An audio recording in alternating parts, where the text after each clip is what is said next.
Kani gadega Batisi TV, bat pidang pet yaki kubor baman kasni.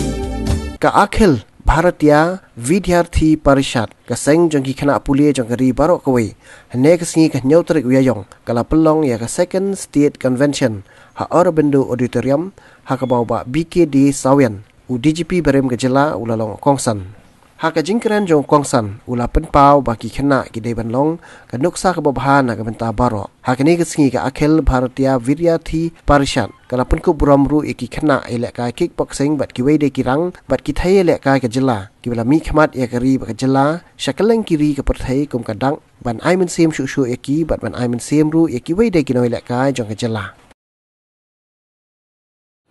ka student organization ka student wing ngar ngalong to active member of the student body for ngarang college for Delhi ndrei ka kamram jongi ko mungi so thu mungi to pon ti don kijing chitom kijing wet kijing wo ni ra shu ki nong hikai shu ki administrators jong college jong university but ni IT haki bakin pen bet but pen biangi but bakin wengi di kijing wet jing wo mdei ba ni lek ban thalanya ki balai ba pim le ku yakin ne ka kam ka tai ka kam ka de ka kamram jong ki kam de kamram jong ni mal kamram jong ni dalit po sha ngilek kuliah ka de bangin yo ka jing shai bangin yo bangin wan ka jing job ban yo ta ka degree na kam de ban pyo pun march dong kum ga long ta bon ki university te lor ka ta pat nga ong ba kum ki students ru in the late po in the late kuliah sa college hindi tang mangin ya kuliah ban ya one pie che la yeng bat ka degree bat kita ki diploma ni don ban ni dai ban don kata ka sense of direction ka focus banang ni ngin poi she tom bon Sien fila prat nanti ala di ndrei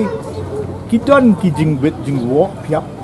kam no sa ka diang piap kam no sa ka mon ndrei fin da don kata ka sense of direction ka focus ka jing tu ko mangi om ni khasi fin poi be ka thong tingim de ban penlut por tang ban ya tainia apreng ki pa mi de ban let fuling de ban ya san ban ya rangba hakata ka nongrim baki ong ko active sense of direction and a focus form of existence. Also, we are taking a full advantage to the media that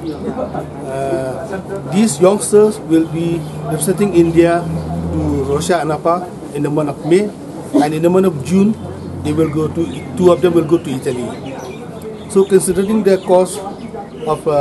traveling and taking part in all these international events, we feel that this kind of discipline, kickboxing, which has been under the patronage of the International Olympic Committee, we feel that we would like to appeal to all concerned, well-wishers, supporters, and especially the government to kindly sponsor the trip so that these youngsters can take part in Russia and Nepal in the month of May to June, and again in Italy for two of them in the month of June itself, so that we can see that we hope that with this support given by the government or by any other well-wishers, NGOs or sports lover, our youngsters can show the talents, their abilities, the skill, the power, and most importantly, what we say, the national talents in martial arts. They have nothing, but see, they have reached up to the international arena. We have no ring, we have no proper coach, we have no proper infrastructure, but still, we can see from the jungle or from the river, from the waterfalls, they used to practice, like Elbring, he used to practice in the waterfalls only,